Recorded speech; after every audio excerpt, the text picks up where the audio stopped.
Good morning बच्चों। आज हम पढ़ेंगे सेकंड चैप्टर गद्य भाग का।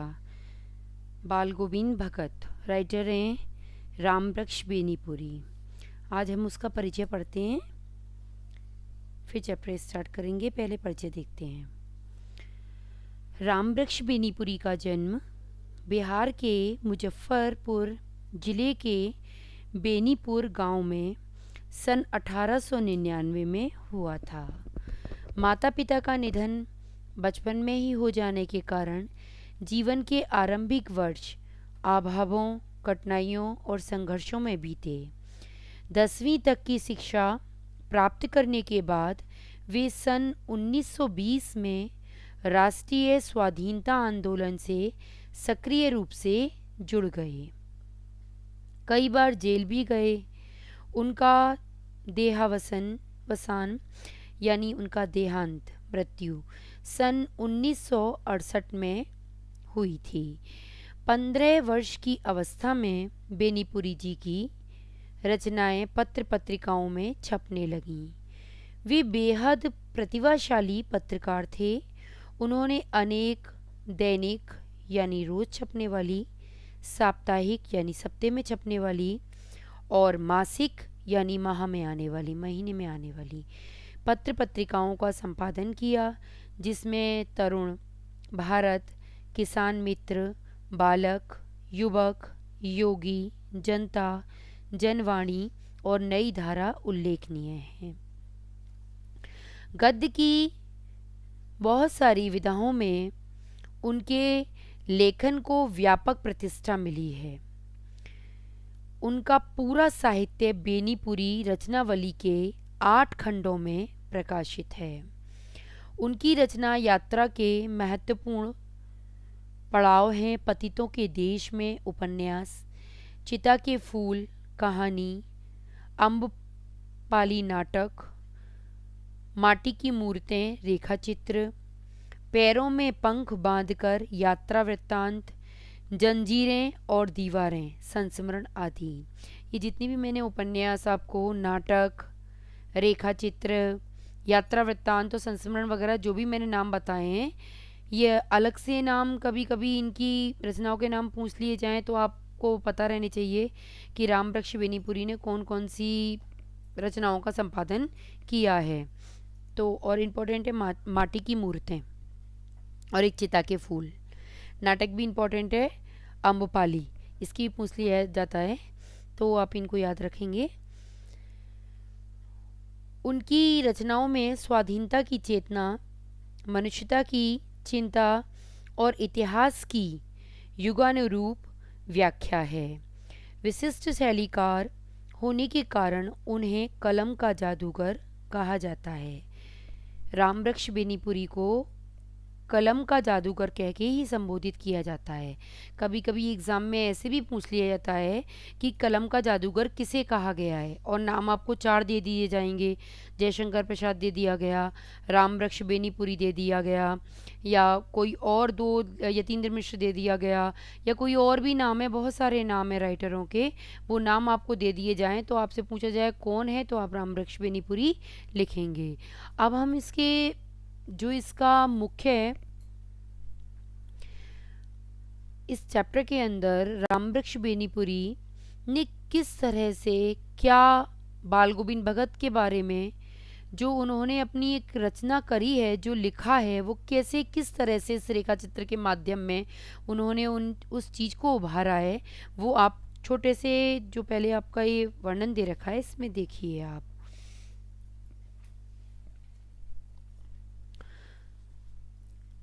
बाल गोविंद भगत रेखा चित्र के माध्यम से, ये एक रेखा चित्र है। पूछा जाए कि ये कहानी है, उपन्यास है, संस्मरण है, तो क्या है? ये एक रेखा चित्र है। रेखा चित्र के माध्यम से लेखक ने एक ऐसे विलक्षण चरित्र का उद्घाटन किया है जो मनुष्यता, लोक संस्कृति और सामूहिक चेतना का प्रतीक है। देखिए, कहने का मतलब है कि बहुत सारे संसार के अंदर मनुष्य हैं, लेकिन जो मनुष्य होकर व्यवहार में मनुष्यता दिखाने में खरा उतरें, वो एक विलक्षण प्रतिभा होती है जो संसार में, देखिए यूँ तो मैं भी मनुष्य हूँ, आप भी मनुष्य हैं, संसार में बहुत सारे लोग हैं, लेकिन मनुष्यता की कसौटी पे खरे उतरने वाले लोग ही सही मायने में एक सच्चे मनुष्य कहलाते हैं। तो वही हमारे बाल गोविंद भगत हैं। उसी प्रकार ये लोक संस्कृति और सामूहिक चेतना किस प्रकार से, किस तरह के आचरण किए जाएं, किस तरह की संस्कृति का प्रचार किया जाए, किस प्रकार की संस्कृति का प्रचार प्रसारण किया जाए, किस प्रकार से लोगों के अंदर जागृति पैदा की जाए, किस तरह से लोगों को भक्ति में और ईश्वर के प्रति आस्था में उनके प्रति उनके अंदर जागरूकता पैदा करी जाए, किस तरह से लोगों को अपने इष्ट के प्रति जगाया जाए ऐसे। और ये भी सबसे बड़ी बात ये है कि यहाँ जो एक चीज़ बताई गई है वो ये बताई गई है कि इंसान यूं सिर्फ वेशभूषा, यानी गले में माला धारण कर लो, भगवा वस्त्र धारण कर लो, तिलक छापे, चंदन लगा लो आप, और साधु सन्यासियों का जटाजूट फैला करके आप निकल दो, लेकिन साधुओं वाले आचरण आप ना करो, ना किसी के लिए मन में दया हो, ना प्रेम हो, ना आपके आस्था हो किसी के प्रति, ना सच्चा व्यवहार हो आपका, ना एक निष्ठता हो आपके अंदर, ना सज्जनता हो आपके अंदर, ना ईमानदारी के लक्षण हो, ना आप मतलब इस तरह का कोई भी जब लक्षण आपके अंदर नहीं होगा तो आप भगवा वस्त्र धारण करे हुए, तिलक छापे लगा करके, माला और अपने गले में इस तरह की तुलसी जड़ों की माला वगैरह धारण करने के बाद में भी आप साधुओं की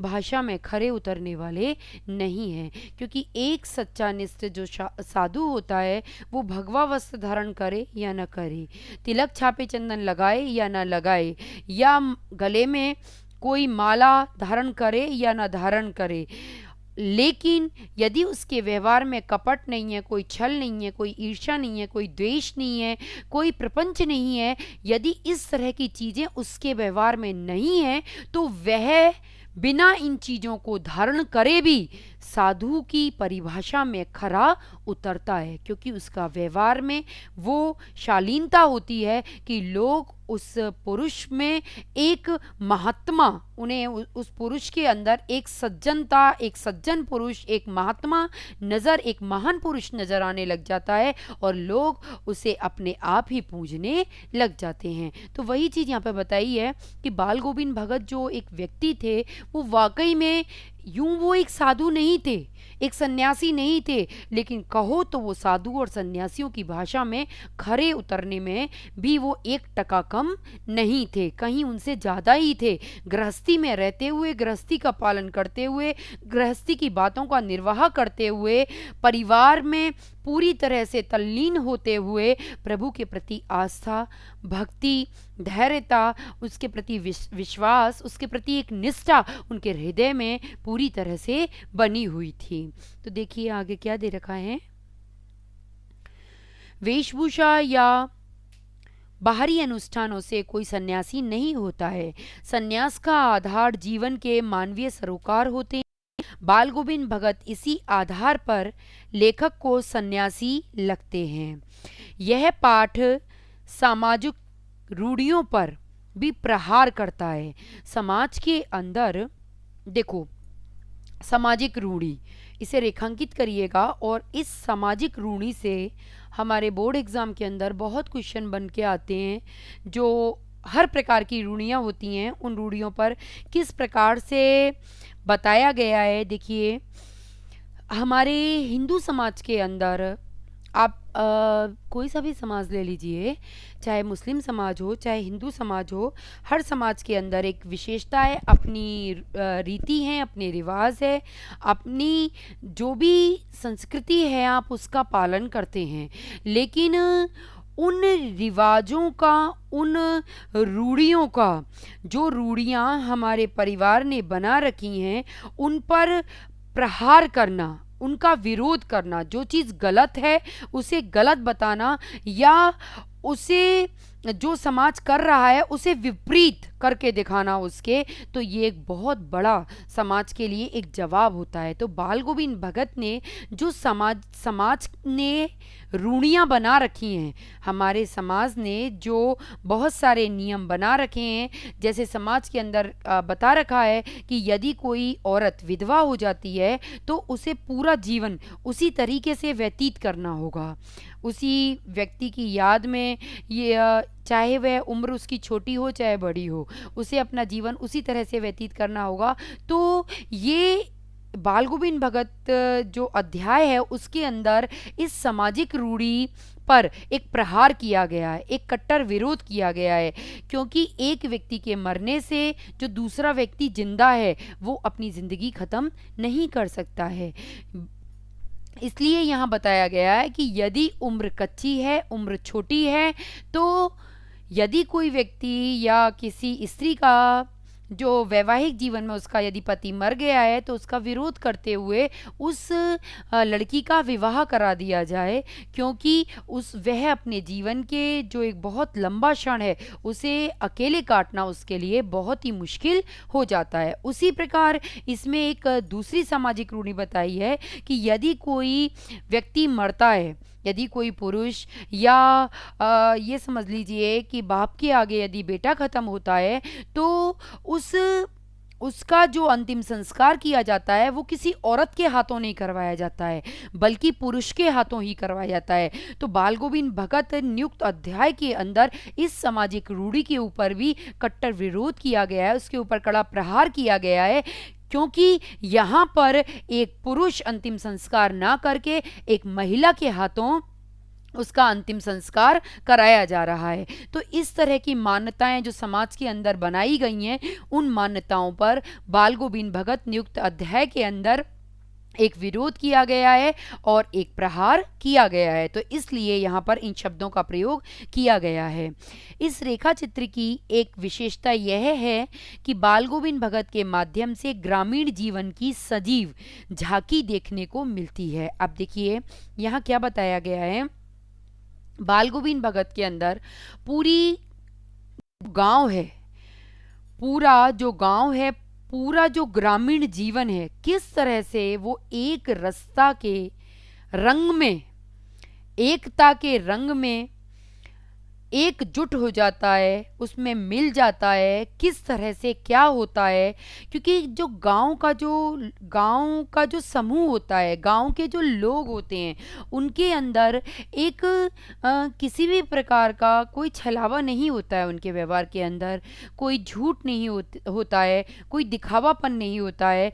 वो जहाँ उन्हें प्रेम नज़र आता है, जहाँ उन्हें आस्था नज़र आती है, जहाँ उन्हें सच्चाई नज़र आती है, वो अपने आप वहाँ किसते हुए चले जाते हैं। तो बाल गोविंद भगत जो एक व्यक्ति थे, वो एक महापुरुष थे, बहुत सज्जन पुरुष थे, और उनके अंदर जो ईश्वर के प्रति जो आस्था थी, ईश्वर के प्रति जो तल्लीनता थी, ईश्वर के प्रति जो विश्वास था, जो एक निष्ठता थी, जो उनके अंदर धार्मिकता नज़र आई है, वो वाकई में सही मायने में हर किसी व्यक्ति के अंदर नज़र नहीं आ सकती है। तो गांव का जो समूह था, गांव का जो दल था, जो भगत जो ईश्वर के प्रति जो कार्य करते थे, उनके वो यदि गाते थे, वो यदि नाचते थे, वो यदि कहीं तीर्थ स्थानों पर जाते थे, तो किस तरह से, कैसे वो उनके साथ में मिलकर के उनका सहयोग देते थे और कैसे उनकी प्रशंसा करते थे,